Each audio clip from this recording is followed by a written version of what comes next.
This is your opportunity. This is your moment. YPR Radio.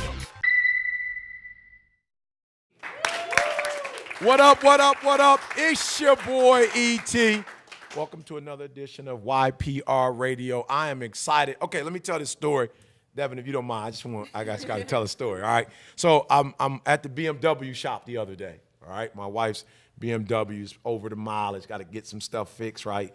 And so I'm going in and I see these kids like, what's up, E.T.? And I'm like, what's up? You guys with Verve, right? They was like, yeah. I said, what are you guys doing here? I'm picking up I'm looking to see which BMW I'm going to get, right? And so then I get here like a couple days later and you have a similar story. Tell me what it was like to go on the lot and pick out your BMW. All right, so it was really, really, really exciting. I can't even explain how, it doesn't even feel real yet, just because I had been there in my head so many times, where you imagine yourself behind the wheel. You go online, you build your own car, you have it posted everywhere. When I actually went in there and finally got the car, I just still hasn't sunk in yet. Wow. But yeah, it's crazy. And it's like about 300 feet from where we are right now. Yeah, exactly. Yeah, so you're probably ready to get this thing over with so you can get inside and just roam the world. It's definitely a lot more fun driving. My old car, actually, while I was driving there, pretty sure the transmission was going out, like as we were driving to the dealership. So I was just like, please just let me get there and get the car. Just let me get to the bed. You guys can scrap it like it's a bottle or something. That's great, man. And I just ask you that because, even for me, being there and seeing, these young adults, on the lot picking out their vehicle. Like it took me a grip, to get the 745 Li. Like that took some time. Like that's not something that happened in my 20s. And here these guys in the 20s, like, let me get that one right. It was like, Eric, I'm trying to choose between the carbon copy blue and the black. I'm like, oh, okay, great choice. Either one, you can't mess up with either one. And so it's exciting. So tell me, prior to the whole BMW experience, what's your story? Because for some people it is. Within a matter of months, they're exactly where they want to be. For others, it's, a slower process. What has it been like for you? What's your story? All right, so I got started back in October 2011.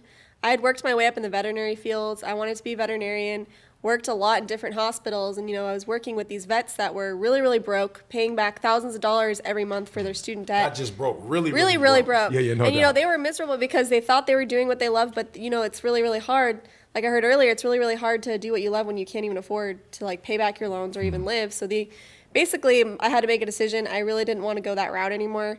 I transferred to ASU, didn't really know what I was going to do, and I actually came across Alex on Facebook, what he was doing with Verve, and it kind of caught my attention. I remember messaging him while I was in my econ class and met up with him in that conference room in there. And from there, I kind of just was on board right away, and definitely didn't happen right at first because Alex was making about $2,000 a month at the time, like very, very beginning. We didn't have a ton of success stories. We didn't have Verve Central, so I feel like we had to fall on our face a lot. I had to make a lot of mistakes. We didn't know exactly what we were doing, so definitely took a little bit longer than I wanted it to. There's definitely times I wanted to quit, but I think the thing that kept me going is just having that team that's there for, calling people up and being like, why shouldn't I quit? Talk me off the ledge. There's been a couple times where I've definitely been talked off the ledge before, but. I love it. Talk me off the ledge. I love it. I've never heard that before. That's great. But your personal why, because that was good. The team suggested, God, we can get through this and we're going to get to our goal. But for you personally, what was your personal why? What drove you to say, you know what, I'm going to continue to do this because I want to eventually get here? And I call it sweat equity.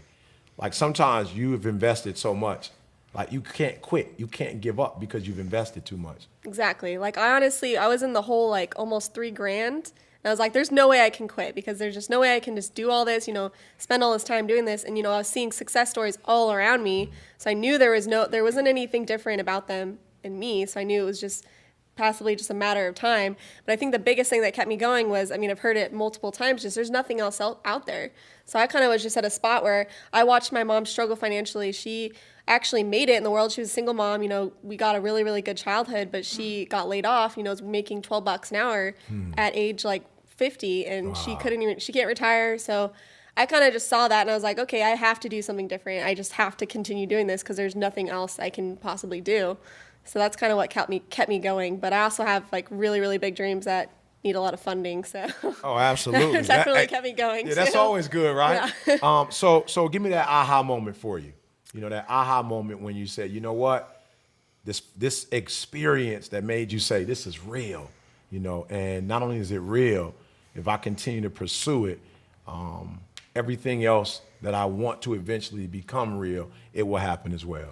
I think convention for a lot of our team was a huge pivotal moment as far as seeing that, you know, and all that motivation and coming back and just lighting the fire. But coming home from that, you know, watching Devon and Kaylee just like go crazy after that was really inspirational for me. Still didn't happen right away, but I think just hearing the stories at convention and seeing all those people up there, you know, with their success stories and just the excitement, and that just followed me throughout the rest of the journey, I guess. I mean, just kept me going because I knew I'd seen it. I'd seen it multiple times. So, I mean, I know it's real. So I just knew that I just had to keep going. Good. So, and I was going to ask you that question. You may have already answered it. You might want to expound on it. But for a lot of people, you know, that fire is there. They're pumped up. They're motivated. You know, first month, second month, something negative happens. Third month, you know, that fire starts to go down. For you, every day, because we always talk about every day matters. What keeps that fire going for you? Well, back before I actually was making money, just seeing everyone else, like showing up, you know, treating this like your family, like when you're showing up and you're hanging out with your family every day, you know, watching it happen, you can't not be excited. Like sometimes you get angry. Like there was times where I was just mad that I wasn't where I wanted to be. But I think just showing up is huge in this business.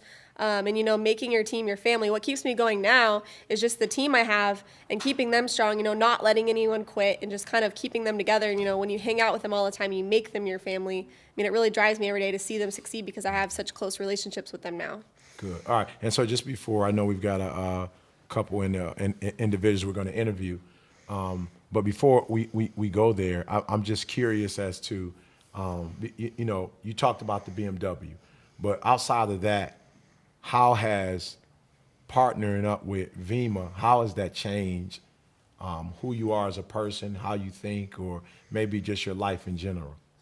Pretty much everything has changed since I started with Vemma, but basically I think the mindset, because you don't learn anywhere else. We talk about this all the time, but you don't learn anywhere else this type of mindset. You know, everything has completely changed as far as my perspective. I worked at a lot of jobs where people, you go in, you know, everyone's depressed, everyone's in a negative vibe, and, you know, you leave miserable. You know, that's kind of where I was stuck at.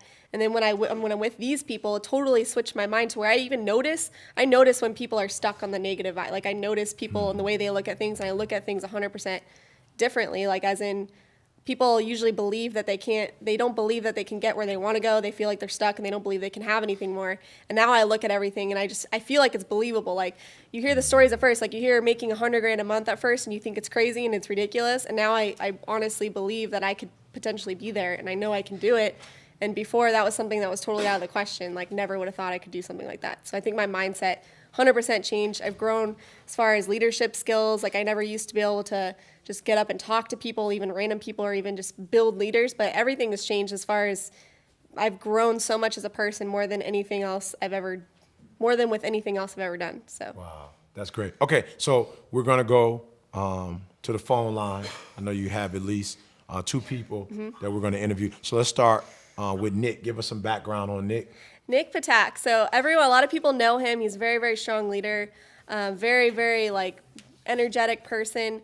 I kind of met him by chance. I invited my friend John to a Suns game, and he ended up bringing Nick, and Nick just went for the free Suns ticket. The free Suns ticket. Isn't that how we always get them? You never know in this business who you're going to run into or who's going to really make your business explode. So that's why you really have to just treat everyone like they're going to be your next big success story. But I mean, I kind of just met him, didn't really know him, and then he kind of ended up signing up after meeting Alex and, you know, asking a million different questions. But he's become a really, really strong team leader. Good. Nick, are you there? Yes, sir. All right. Nick, you scared me for a minute there. I said, whoa, he's not there, so I'm going to do it again. Nick, are you in the building? I'm in the building, E.T. Yeah, there we go. That's what I'm talking about. So talk to me, man. You know, you got hoodwinked with the free tickets, and then your life changed after that for the better. I mean, where would you be without those tickets, right? So talk to us after that. You know, was it right after the game you became a part of the team? Was it 2 months later? Give us the story. Yes, sir. Well, hey, that was the best free ticket I ever got. I know that's right. Thanks, Devon. I appreciate it. Yeah, so basically what happened is I heard about it, was really skeptical, basically went home, did some research, looked it over, joined the company, and I didn't see a lot of initial success, and I'll tell you why. I wasn't completely all in, sold out. I had a part-time job as a server at a restaurant. I was working as a residential advisor at the dorm, and I was going to school. I didn't make Verve a priority. So when I joined, I was excited, but I didn't put the time and effort to really, succeed with it and go all in. So I kind of dabbled with it. That's the worst thing you can do, be lukewarm with it, not 100% all in committed. And so I didn't see success for my first few months. And to be honest, I was at the gold level up until my 10th month in the business. I was growing one team extremely big, Illinois, Ohio, building an out-of-state team. But I was struggling to get another team going. And, really the first time I truly believed in this, I went to the Vegas convention in April, and I met Marty Woodwork, and he looked at me and said, you can go to the top of this thing. I really believe in you. And that was the first time, I actually heard somebody say I could believe in you. Even though I wasn't having the success at first with it, I took somebody to actually say, Nick, I believe in you, when at my job at J. Alexander's, all I was being told is you're not good enough. I have a funny story. I got demoted from server to food runner because I didn't shave my face enough to adhere to the corporate guidelines, believe it or not. And, I kept going with it, stuck with it. And Alex always told me, he said, Nick, you're one person away from an explosion. Wow. Nick, you're one person away from an explosion. Wow. Kept building my team out. And then finally, my buddy Brian Haskell came on board, San Diego, and it's taken me off, and I've, rank advanced in basically 2 months from diamond to platinum to star platinum, and pushing for star executive this rank period, and just owe it all to the team for helping me get there. Wow, unbelievable, and for real, it happens different for everybody, but we always talk about being in the right place, at the right time, and then making that decision. So, yeah, man, that's a phenomenal story. Devon, I don't know if there's anything specifically you wanted to ask Nick. Yeah, what was exactly going through your head that one, like when you finally realized that this is something you can do, as far as how did your mindset shift?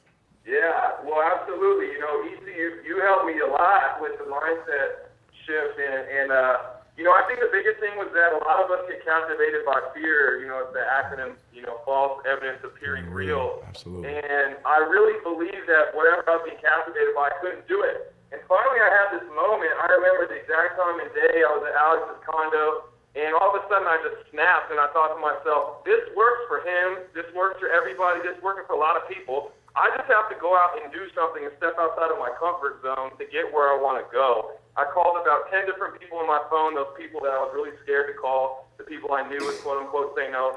Turns out I got one of them on board. It started to get the wheels turning, and then when that happened, and when I got my first, four-figure check,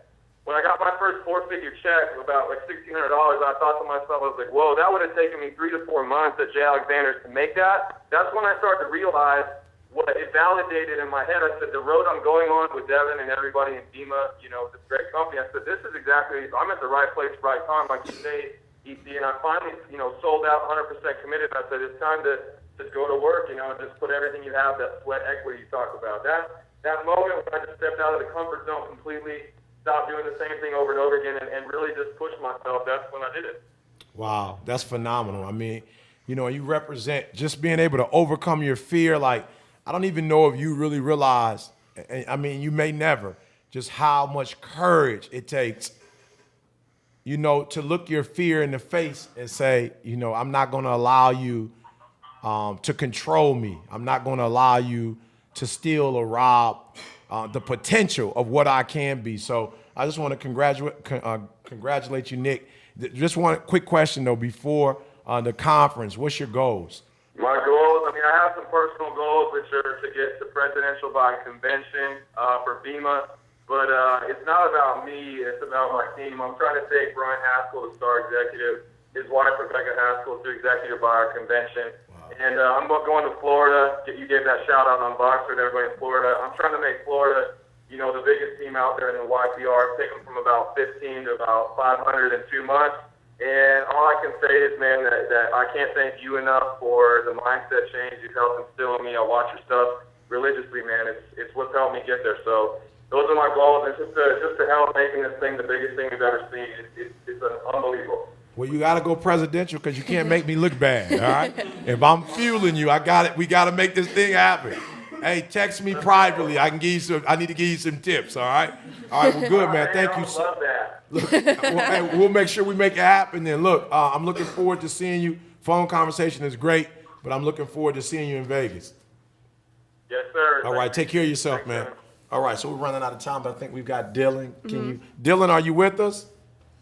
What's up? That's what I'm talking about, baby, on the first one. I love it, man. I'm loving it. I'm here in Verve Central. I don't know where you are, but I'm here. We're in the midst of this thing, making it happen. We don't have a lot of time, but if you could just quickly, can you tell me, like, what has this experience been like for you? Oh, man. Well, this has really changed my life.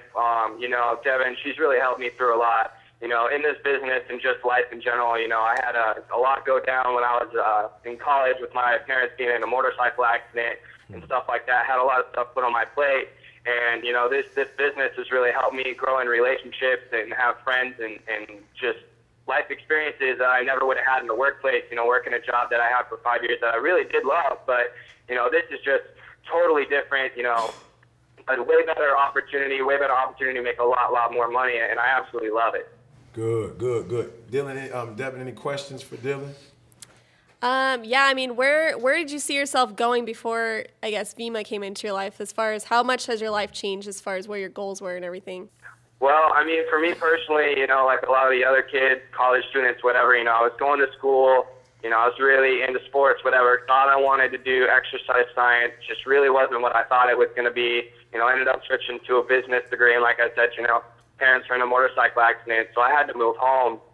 Really had a lot on my plate at 20 years old and had to make a quick decision. I was soon paying for all the bills in the house, taking care of my mom full-time, only child, and really had to make a big decision and hopped on board with this, and I can't tell you enough. Like, Devon really helped me out, held my hand to $1,000 a month, and really I just let her do the work for me when I first got in this thing, and sure enough, made $1,300 my first month, and, it was 100% because of her and the other leaders in this company, which really showed me, the kind of team support where you're going to get in this company. And so, yeah, I didn't really have a whole lot of direction before I got in this thing, but now, I can see where I'm going to be, this summer, hopefully by the end of the year, and everyone that I'm helping in this company too. So it's awesome. It's a great experience. I've had people, ask me, like, when you have a lot on your plate, like, what do you do? That one extra thing that could possibly take you to the next level actually seems like it's going to break you. So what would you say to the person who has, they already have a lot going on in their life and they're like, yo, this could be the one, but I got a lot going on. I don't know. I don't know. I'm not sure if I should take the chance, or I don't know when I should take the chance. Talk to those people for us. Yeah, well, I mean, I'm going to steal it from someone else who said it before me. You got to go to sleep later and you got to get up earlier. That's it, hands down.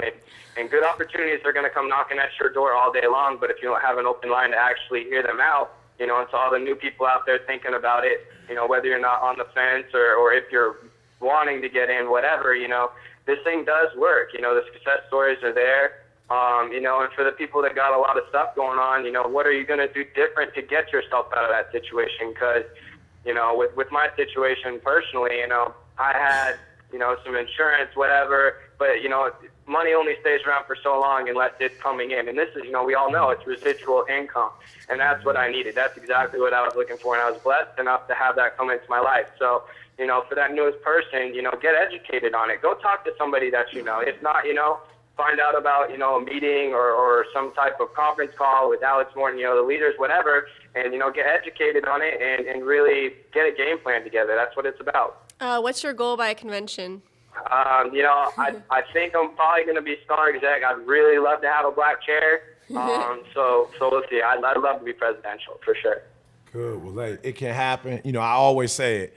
You won't be the first and you won't be the last. You know what? One of these episodes, I'm going to get everybody to say it with me, all right? Everybody's just going to say it when I say it. So looking forward to seeing you 64 days in the wake up and looking forward to empowering other people and giving them the chance to do, exactly what you're doing and what you plan on doing. So, again, thank you so much for your time. Stay focused and again, keep doing what you're doing.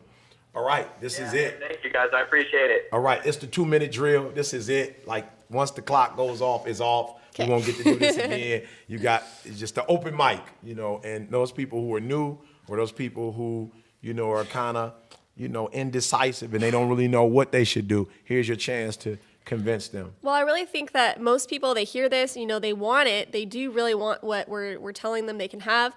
I think a lot of people, again, they don't defeat their fear. They're worried about what everyone else is saying about them. And you kind of got to get to that state of mind where you just want it so bad that you sit and you're just like angry and you're crying or whatever. You want it so bad. You got to just forget about what everyone else says. People are going to make fun of you. People are going to say no, just get over that. And then once you're over that, you can pretty much do anything. Like, I don't even care if people say no to this anymore, because I know, like you're saying, it's one step closer to succeeding. But I mean, if you just persist and persist, you're going to get there. So if I had given up in month 12, I would not be here, and I'd probably be really, really broke and really freaked out.